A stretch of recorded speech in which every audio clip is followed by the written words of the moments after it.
ассалому алайкум ва раҳматуллоҳи ва баракатуҳу тамошобинони гиромӣ.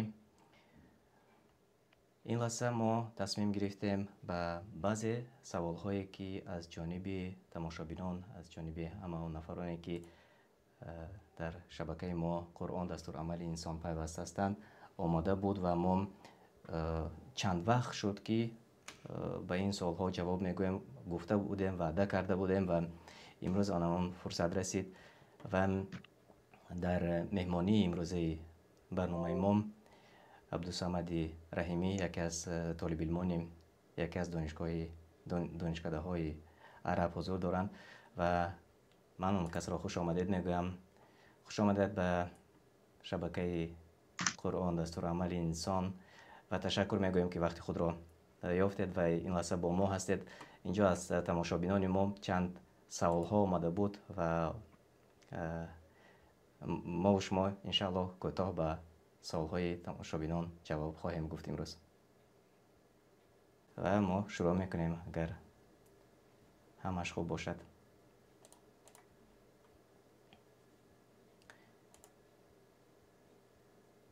хуб, бале фикр мекунам ки ҳама моро мешунаванд, чун чизе нанавиштам дар комментариҳо. бори дигар хуш омадед бародари азиз Абдусамад. ва агар шумо омода бошед, саволҳоро пешниҳод мекунам. الحمد لله رب العالمين والصلاة والسلام على أشرف الأنبياء والمرسلين وعلى آله وأصحابه أجمعين. أما بعد، السلام عليكم ورحمة الله وبركاته.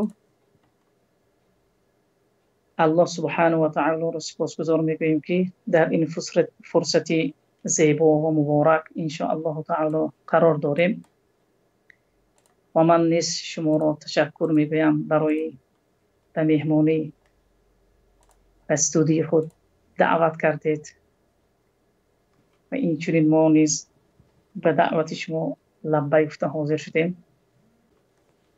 در حدیث خود میفرماید، چنانکه که این حدیث را عبدالله بن عباس رضی الله عنهما روایت میکند، پیامبر صلی الله علیه و سلم میگوید اغتنم خمسا قبل خمس، شبابك قبل هرمك، وصحتك قبل سقمك، وغناءك قبل فقرك، وفراغك قبل شغلك، وحياتك قبل موتك. پیامبر گرامی صلی الله علیه و سلم در این حدیثی خود میفرماید 5 چیز را پیش از 5 چیزی دیگر غنیمت بدانید. 5 چیز را پیش از 5 چیز دیگر غنیمت بدان. جوانیت را پیش از پیری، و صحتیت را پیش از بیماری، و داراییت را پیش از کمبغلی، و فارغی و بیکاریت را پیش از گرفتاری، و حیات و زندگیت را پیش از مرگت.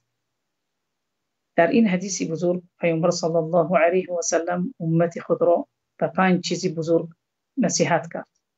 برای همین باید بنده چی زن باشد و چی مرد باشد، چون که هر یک شخص عمری مناسب خود را دارد. الله سبحانه و تعالی به هر یک فرزند آدم یک عمری مناسب نصیب گردانده است. یکی اش 50 سال عمر می‌بیند، یکی اش 100 سال، یکی اش 70 سال. اما یک چیز را فراموش نکنیم که امت پیامبر صلی الله علیه و سلم بین 60 سالگی و 20 سالگی در بسیاری وقت وفات می‌کنند، چگونه که در حدیث آمده است.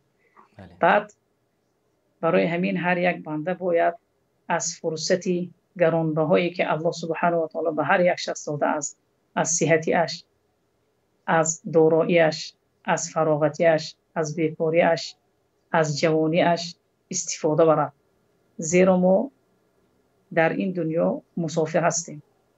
هر یک شخص بعد که از شکم مادر فرآمده به دنیا می آید و چشم خود را به این دنیا باز می کند، بعدی که به بلاغت می رسد فراموش نکند که عمر او سرشوی دارد و آخریش نیز به سر او می آید. برای همین باید جوانی خود و وقت خود را و دارایی خود را برای پیشروی خود و برای آباد کردن دنیا و آخرت خود صرف کنند تا از جمله بنده های جنتی بگردند و الله سبحانه و تعالی همه ما و شما را از اهل جنت بگرداند و نیز در راه خودش و پیروی از پیامبرش صلی الله علیه و سلم ثابت قدم نگه دارد. امین. بهترین سخنها گفتید برادر عزیز و واقعا انا همین تصمیم رو ما و شما گرفتیم. همین تصمیم رو گرفتیم و امروز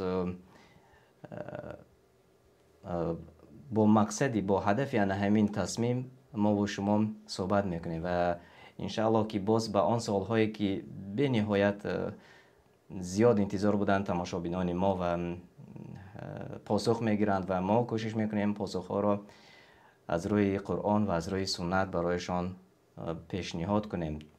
و اینجا اولین سوالی که به ما دادند، این سوال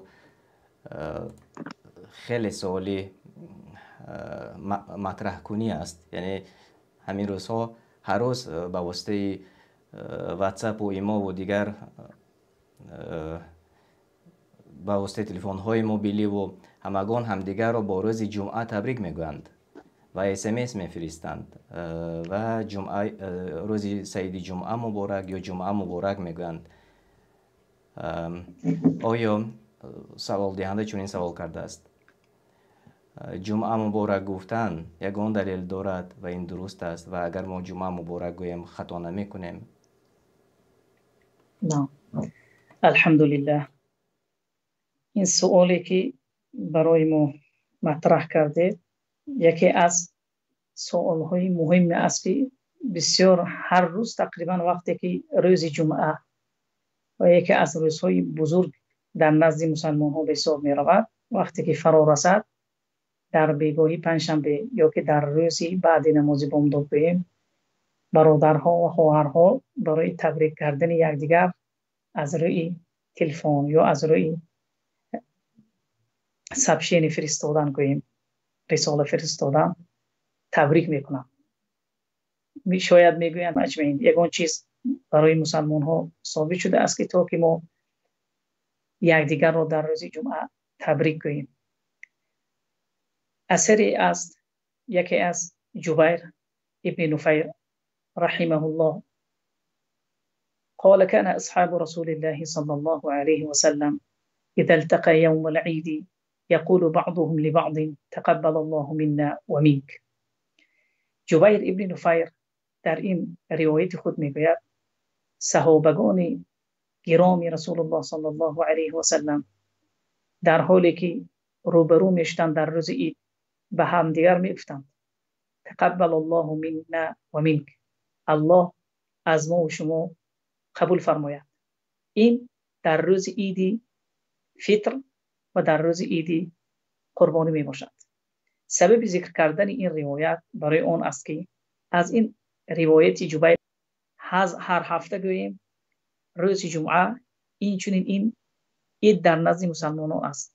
برای همین پیامبر صلی الله علیه و سلم در حدیث خود می‌فرماید ان هذا یوم عید جعله الله للمسلمین فمن جاء الى الجمعه فليغتسل وان كان طيب فليمس منه وعليكم بالسواك. از این جمله اش میگیریم که پیامبر صلی الله علیه و سلم در سرشیوی حدیثش گفت که همان این روز، یعنی روز جمعه عید است و الله سبحانه و تعالی این روز را برای شما و برای مسلمان ها عید قرار داده است. لیکن در دوام حدیث یا در روایت بولانگیزی درست نمی باشد و خلاف سنت است، زیرا در سنت پیامبر و سنت صحابگان این چیز تبریک کردن در روز جمعه یکدیگر را ثابت نشده است. برای همین یکدیگر را در روز عید تبریک نمیگوییم. فقط بله، عبادت را زیادتر میکنند. اما در روز جمعه فضیلتی خیلی بیشتر باشد، ما حقی از پیش خود یک چیز را بدین نسبت دادن حق نداریم، چنانکه که در حدیث عایشه میگوید پیامبر صلی الله علیه و سلم من عمل عملا لیس علیه امرنا فهو رد. کسی یک عملی را اجرا کند در حالی که در همون عملی کرده اش امری ما نیست، اجازتی ما نیست، همون عمل رو ما امر نکرده ایم، فهو رد میگوید و برگردانده میشود به صاحبش، یعنی قبول کرده نمیشود در نزد الله. زیرا قبول عبادت در نزد الله باید دو شرط رو در بر گرفته باشد. یکمش اخلاص، هر یک بنده باید در وقت عبادتش خالصانه به خاطر الله انجام دهد و شرط دومش پیروی کردن از پیامبر. هر اون چیزی که پیامبر برای ما رساند میکنیم، پیروی میکنیم، عمل میکنیم و هر از اون چیزی که ما رو منع کرد و نهی کرد از او باز میستیم. تشکر زیاد. خیلی خوب شما این رو قید کردید و درست فهماندید. تشکر میگویم. الله از شما راضی باشد. و کوتاه میگویم که دو عید داریم، عید سید فیتر و عید قربان است و آن روز میتوانیم همدیگر رو تبریک کنیم و در روز جمعه باشد، چون که برادری ما گفتند عبادت را زیادتر میکنیم و بهترش خودداری میکنیم از پیام های تبریکاتی و جمعه مبارک.